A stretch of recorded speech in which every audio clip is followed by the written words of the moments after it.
પાટણ જિલ્લામાં ભારે વરસાદે તબાહી મચાવી છે। રાધનપુર અને સાંતલપુરમાં જળબંબાકારની સ્થિતિ સર્જાઈ। રાધનપુર તાલુકાના તમામ ખેતરો બેટમાં ફેરવાયા।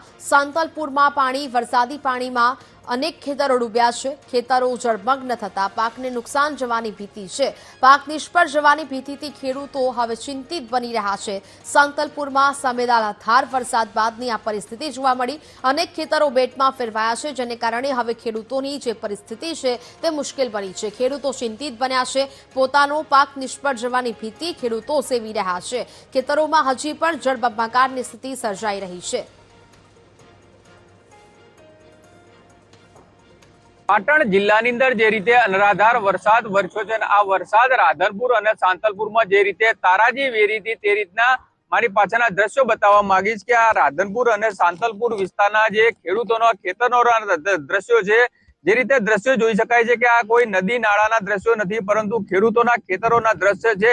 જ્યાં આગળ જમીન છે ત્યાં આગળ અત્યારે જળ સમાધિ લીધી હોય એ રીતના સમગ્ર ખેતરો છે તે અત્યારે બેટમાં ફેરવાયા છે। આ વિસ્તારના ખેડૂતો જે રીતે કાગડોળે મેઘરાજાની રાહ જોઈને બેઠા હતા, પરંતુ જે રીતે અનરાધાર વરસાદ વરસ્યો છે, આ વરસાદ હવે ખેડૂતો માટે ક્યાંક ને ક્યાંક આફતનો વરસાદ હોય એ રીતના દ્રશ્યો સમગ્ર રાધનપુર અને સાંતલપુર તાલુકાના જે ગ્રામ્ય વિસ્તારોને જોડતા જે ખેડૂતોના ખેતરો છે તેના દ્રશ્યો છે।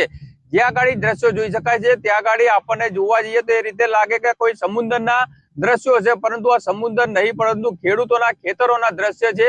એટલે કહી શકાય કે કમર સુધીના પાણી ખેડૂતોના ખેતરોમાં અહીંયા ભરાઈ ગયા છે। એટલે કહી શકાય કે આ જે વરસાદી પાણી છે તેનો નિકાલ થવા માટે આશરે 1 મહિનાથી વધુનો સમય વીતી જશે, ત્યારબાદ ખેડૂતો ખેતી કરી શકશે। એટલે કહી શકાય કે જે ખેડૂતો પ્રથમ વરસાદની રાહ જોઈ બેઠા હતા, પરંતુ જે રીતે મેઘરાજાએ તાંડવ મચાવ્યો છે, આ તાંડવના કારણે અત્યારે ખેડૂતો છે ના ખેતરો છે તે અત્યારે જળમગ્ન બની ગયા છે અને ખેડૂતોને વ્યાપક નુકસાન વેઠવવાનો વારો આવ્યો છે। કારણ કે ખેડૂતો દ્વારા જે ખેડ ખાતર બિયારણ સહિતના ખર્ચા કરી પોતાના ખેતરોની અંદર વાવેતર માટેની તમામ તૈયારીઓ કરી હતી, પરંતુ જે રીતે મેઘરાજા કહેર બનીને વરસ્યા છે અને જેને જ પગલે જે સાંતલપુર અને રાધનપુર તાલુકાના જે ખેતરો છે તે અત્યારે જાણે કે જળ સમાધિ લીધી હોય એ રીતના દ્રશ્યો જોવા મળી રહ્યા છે।